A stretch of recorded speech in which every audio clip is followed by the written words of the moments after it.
जय हिंद फ्रेंड्स, कैसे हैं आप सब। आशा करता हूं कि आप सभी अच्छे होंगे। अतुल क्लासेस पर आपका बहुत बहुत स्वागत है। मेरे साथियों, मैं राजनीति पढ़ा रहा हूं और ये यूट्यूब पर मेरी तीसरी या चौथी वीडियो है आपके पॉलिटिक्स की। और मैंने बहुत बेस लेवल से आपको पढ़ाने का प्रयास किया है, बहुत ही छोटी छोटी चीज़ें आपको समझाने का प्रयास किया है। राजनीति और षड्यंत्र की भ्रांति को समाप्त किया है। आपके मन में जो डाउट थे उनको ख़त्म किया है। मेरे साथियों, जो राजनीति विज्ञान के यानी राजनीति शास्त्र के साथियों जो क्षेत्र हैं, मैं उनकी बात कर रहा था कि उसका क्षेत्र बहुत ही दायरा देखिए बहुत ही वृहद है। उसमें से मैंने पार्ट 1 में 3 चीज़ें आपको बताई थी और मैं 3 चीज़ें पार्ट 2 में, क्योंकि वीडियो बहुत बड़ी हो जा रही थी, इस वजह से मैंने थोड़ा छोटी वीडियो बनाने का प्रयास किया है ताकि आपको पढ़ने में आसानी हो। विषय बहुत इंटरेस्टिंग है और चीज़ें बहुत ही सटीक हैं। और मैं देखिए आपको इतनी क्लियरिटी दे रहा हूँ आपको इसमें क्लास में कि आपको कोई भी चीज़ ऐसा नहीं है कि समझ में ना आए। पारदर्शी तरीके से देखिए आप क्लास को समझिए, क्लास अटेंड करिए, ज़्यादा से ज़्यादा शेयर करिए, आप लोग आइए, ताकि साथियों मेरा भी थोड़ा हौसला जब बढ़ता है, आप लोग जब मेरे साथ आते हैं, सहयोग करते हैं, तो मुझे बहुत प्रसन्नता होती है। आइए मेरे साथियों देखते हैं राज्य के भविष्य का अध्ययन, यानी कि राज्य के भविष्य का अध्ययन हम कब करेंगे। राज्य मतलब राष्ट्र, राजनीति की भाषा में राज्य क्या है, राष्ट्र है। तो साथियों मैं बता दूं कि जब हम इसकी कल्पना करते हैं किसी भी स्टेट के यानी कि किसी भी देश के हम जब भविष्य की कल्पना करते हैं, किसी देश के भविष्य की कल्पना इस बात पर निर्भर करती है कि वर्तमान स्थिति उस देश की क्या है। देखिए जैसे भारत है, भारत आपका क्या है, विकासशील देश है, प्रगति कर रहा है। लेकिन हम किसी भी राष्ट्र को, किसी भी देश को हम विकसित इस संस्था में हम इसलिए नहीं कहेंगे क्योंकि चीज़ें हमेशा बदलनी ही बदलनी है। जैसे मान लीजिए सुपर पावर अमेरिका को आप ले लीजिए, जब आप अमेरिका को रख लेते हैं एक विकसित देश में, तो क्या आपको लगता है कि टेक्नोलॉजी वहीं पे सीमित है? नहीं। तो साथियों समझिएगा कि जो राज्य है, राज्य मतलब राष्ट्र, राज्य क्या है, एक विकासशील संस्था है, विकासशील संस्था है। और इसका अंतिम रूप का अगर हम दर्शन करना सोचें तो ये असंभव है, क्योंकि जब भी वो अंतिम रूप आएगा उसमें चीज़ें बदल जाएंगी। ठीक है, तो विकास हमेशा होते ही रहना है, इसकी कोई सीमा नहीं है, नॉन लिमिट है। तो साथियों देखिएगा कि इसकी हम कल्पना कब करते हैं राज्य के भविष्य की, और इसका उद्देश्य क्या है। पहली चीज़ देखिए, हम कुछ भी बनना चाहते हैं, अगर हमें उद्देश्य पता हो तो हमें वहाँ तक पहुँचने में एक मोटिवेशन मिलता है, एक जज्बा मिलता है कि हम वहाँ तक कैसे पहुँच जाएं। देखिए इसका मेन उद्देश्य साथियों होता है आदर्श राज्य। क्या होता है? आदर्श राज्य। आदर्श राज्य की हम कल्पना इसीलिए करते हैं, जब हम राज्य के भविष्य का अध्ययन करेंगे तो उस अध्ययन का उद्देश्य यही होता है कि एक आदर्श राज्य की कल्पना, एक आदर्श राष्ट्र की कल्पना, जिसमें सब कुछ समाहित हो, जिसमें संपन्नता हो, धन हो, दौलत हो, मतलब सब कुछ हो, उस राष्ट्र में कोई कमी ना हो। तो इसीलिए हम राज्य के भविष्य का अध्ययन करते हैं। ये भी रिस्पॉन्सिबिलिटी किसकी है? पॉलिटिक्स की है। राजनीति के ये जो क्षेत्र हैं, इसमें भी ये अपना योगदान देती है, इसमें अपना भरपूर प्रयास करती है साथियों। तो इसीलिए हम किसी भी राज्य के भविष्य का अध्ययन जब भी हम करते हैं तो हमारा उद्देश्य आदर्श राज्य बनाना होता है, एक आदर्श राष्ट्र बनाना होता है ना। आइए जो सरकार का अध्ययन मैं आपको बता दूं। जो अब सरकार का अध्ययन भी देखिए राजनीति करती है। राजनीति ही तो सब सिस्टम मैनेज की हुई है, लेकिन जब ये सरकार का अध्ययन करती है तो सरकार का अध्ययन किन किन पहलुओं में करती है, ये जानना बहुत इंपॉर्टेंट है कि किन किन पहलुओं में सरकार का हम अध्ययन करते हैं। देखिए ये एक होता है आपका व्यवस्थापिका, ठीक है, व्यवस्थापिका। दूसरा होता है मेरे दोस्तों कार्यपालिका। क्या होता है? कार्यपालिका। और तीसरा होता है न्यायपालिका।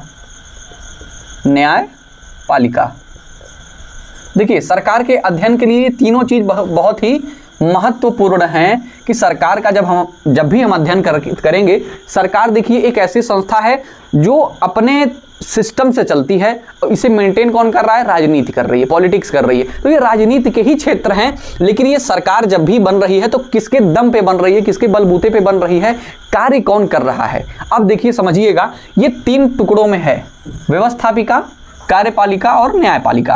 अब देखिए, बहुत बातें हम नहीं करते हुए हम क्लियर शब्दों में आपको बता दें, बहुत ही स्पष्ट शब्दों में अगर हम आपको बता दें कि व्यवस्थापिका क्या करती है। आप याद रखिएगा कि ये विधि, इसे विधायिका भी कहते हैं, यानी कि विधि का निर्माण करती है। क्या करती है?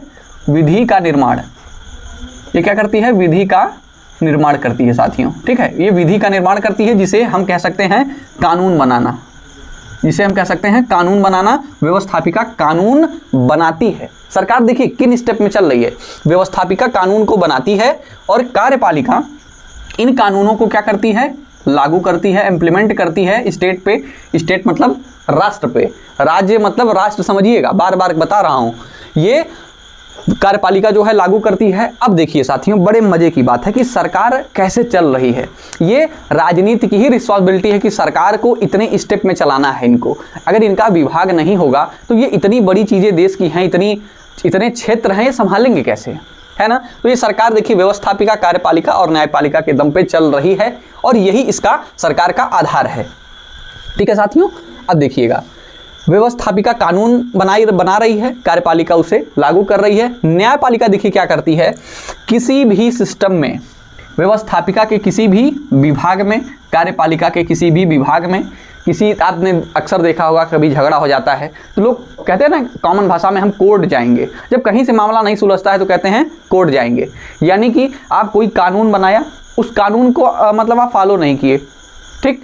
अब यानी कि व्यवस्थापिका ये कानून बना रही है और ये लागू कर रही है।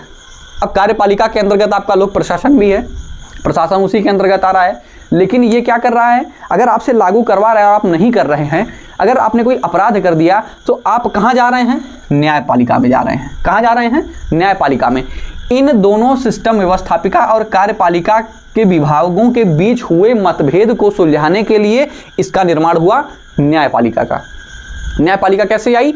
जब इसमें और इसमें, यानी व्यवस्थापिका और कार्यपालिका के विभागों की भी जब अनबन होती है, उनके सदस्यों की भी जब अनबन होती है, तो उसी मामले को सुलझाने के लिए न्यायपालिका बनी है, जो कि सर्वेसर्वा होती है। आपको भी पता होगा कि यही सर्वेसर्वा है और सबसे ज़्यादा साथियों ताकत इसी में है, न्यायपालिका में। समझ पा रहे हैं ना? तो न्यायपालिका बहुत ही ताकतवर है, आप ये समझ लीजिएगा। कहीं ना कहीं किसी को भी घेरे में ले लेती है। अब सुप्रीम कोर्ट का मतलब मुख्य न्यायाधीश, मतलब समझ रहे हैं ना, बहुत बड़ी हस्ती है। जब क्या करते हैं कि कोई भी, अब पता लगा प्रधानमंत्री से जवाब मांग दिए, किसी की हिम्मत है, मांग पाओगे? नहीं। लेकिन अब वो क्या कर रहे हैं, अगर वहाँ बातें पहुँची हैं तो वो पूछने की हैसियत रखते हैं, बाकी किसी में दम थोड़ी है ना। अब देखिए, जनता तो ऐसे भी पूछ देगी कुछ भी, लेकिन न्यायपालिका में देखिए वास्तविकता में ताकत इसके पास है। समझ पा रहे हैं? आइए, तो ये हो गया आपका सरकार का अध्ययन, सरकार का ये क्या था? आधार था। आइए नेक्स्ट स्टेप में हम समझते हैं अंतर्राष्ट्रीय संबंधों का अध्ययन। मेरे साथियों, जैसे आप इसे बहुत बड़े स्तर पे पहले मत लीजिए, इसे आप छोटे स्तर पे समझने का प्रयास करिए कि जैसे हम अपने परिवार को चलाते हैं, यही सेम कंडीशन होती है हमें देश को चलाने में। जैसे मान लीजिए आपका तेल घट गया, सपोज दैट, देखिए भारत कैसे मतलब एक विकासशील के रास्ते से विकसित के बीच में भी अटका हुआ है ना। विकासशील से तो मतलब विकासशील है भारत आपका, लेकिन अभी विकसित नहीं है। लेकिन उसके लिए भारत कितने पापड़ बेल रहा है, कितना प्रयास कर रहा है, जद्दोजहद कर रहा है। आप कभी जब गौर से देखेंगे ना, तो इसे पहले छोटे स्तर पे लीजिए, बहुत छोटे स्तर पे। रूस और यूक्रेन के बीच जब लड़ाई हो रही थी तो उसने क्या किया, तमाम चीज़ों पर प्रतिबंध लगा दिया। लेकिन हुआ क्या? हुआ यही कि अब दिमाग, देखिए अंतर्राष्ट्रीय संबंध मतलब क्या है? अंतर्राष्ट्रीय मतलब आप जैसे मान लीजिए हमारा ये देश, जैसे हमारा भारत है, पाकिस्तान है, चीन है, बांग्लादेश है, नेपाल है, भूटान है, तो ये सारी चीज़ें क्या है? आपसी सहयोग हमारे कैसे हैं। देखिए होता क्या है, एक छोटी सी आप इसे जब छोटे लेवल पे मेरे साथियों समझने का जब प्रयास करेंगे, जैसे मान लीजिए आपको तेल लेके आना है, अब आपके घर पे मान लीजिए एक सरसों का तेल, छोटा लेवल मान लीजिए। अब ये भारत में पेट्रोलियम वाली समस्या हम की बात नहीं कर रहे हैं, एक छोटे स्तर पे समझिए, तब बड़े स्तर पे आप समझ लेंगे। जैसे आपके पास तेल नहीं है, ठीक। अब मान लीजिए हो सकता है कि आपका संबंध आपके मार्केट में किराना के किसी दुकान पे ना हो, ठीक है, लेकिन आपके घर से 25-30 किलोमीटर की दूरी पे आपका कोई किराना की जो दुकान है वो संबंधित आपसे है। अगर आपका उससे थोड़ा ठीक ठाक संबंध है, तो अगर आपके पास पैसे नहीं, आपको तेल लेना है और तेल की परम आवश्यकता है, सब्जी नहीं खा पाएंगे, तो अब उसमें देखिए होगा क्या कि आप अपने बाजार न जाकर के आप वहाँ पे जाकर के उस तेल को लाएंगे और आप सब्जी बना के खाएंगे। ठीक है, तो ये देखिए क्या है, आप पड़ोस में नहीं गए, आप वहाँ पे चले गए।